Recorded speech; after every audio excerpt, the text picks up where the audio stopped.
My name is Mawuli. I'm one of the senior princes of the Evelands in West Africa. You may not have heard the name Ewe before, so let me explain it to you now. When you go back in time about 150 years ago to a strip of land in West Africa that was once called the Slave Coast during the time of the transatlantic slave trade, you will notice this area stretched from the Volta River in Ghana through Togo, the Republic of Benin, formerly Dahomey, and to the city of Lagos in western Nigeria. So the geographical area these four countries now occupy was once one territory before the Europeans met in 1884 in Berlin, Germany, to define their trade zones, and as a result, they divided the African continent amongst themselves.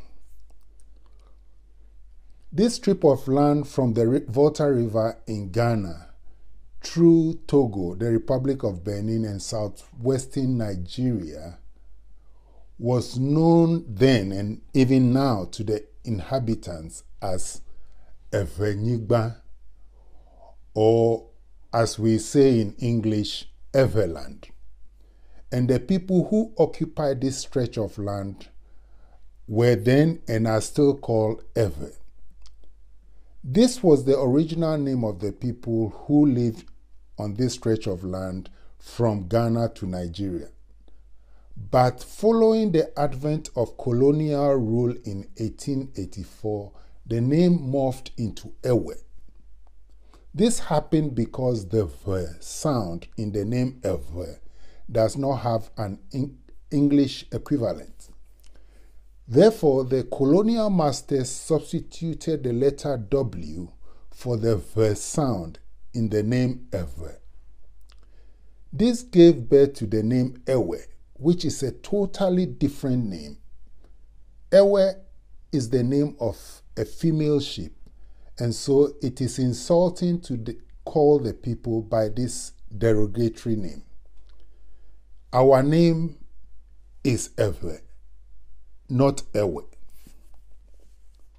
The name Ewe is an ancient name that goes back thousands of years, and it is mentioned in the Bible.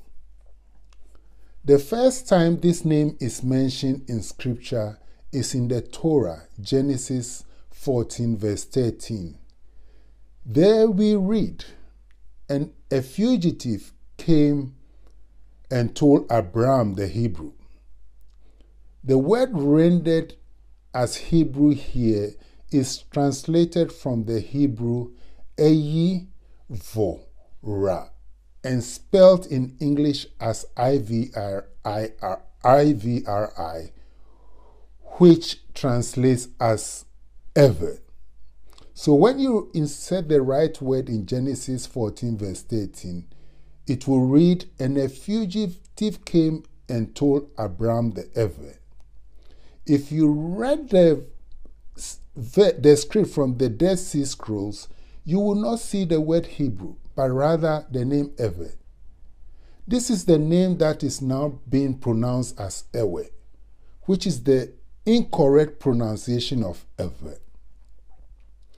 The name Ewe is the true name of the ancient Israelites, and it began with Abraham, as we saw in Genesis 14 verse 13.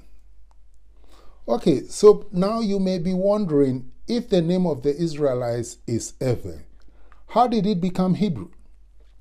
Where did the name Hebrew come from? The word Hebrew is an English rendering of the Latin word Hebraicos or Hebraic. That is the simple, straightforward answer. But the more detailed explanation starts with the ancient Greeks' first encounter with the Israelites. The Greeks wrote the name of the Israelites, Ewe, as Evreki or Evreka in Greek. Later, when the Romans took over as world rulers from the Greeks, they translated the Greek name Evreka or Evreki into Latin as Hebraicos or Hebraic. The name Hebrew is a derivative of the Latin word Hebraicos. 2,000 years ago, Judea became a province of the Roman Empire, which had Latin as its national language. All the literature people wrote and read was written in Latin. Those that were not were translated into Latin.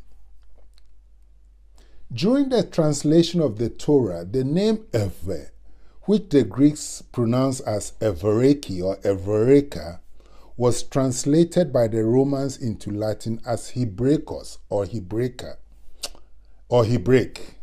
But as you can see, this was a great departure from the name Ewe.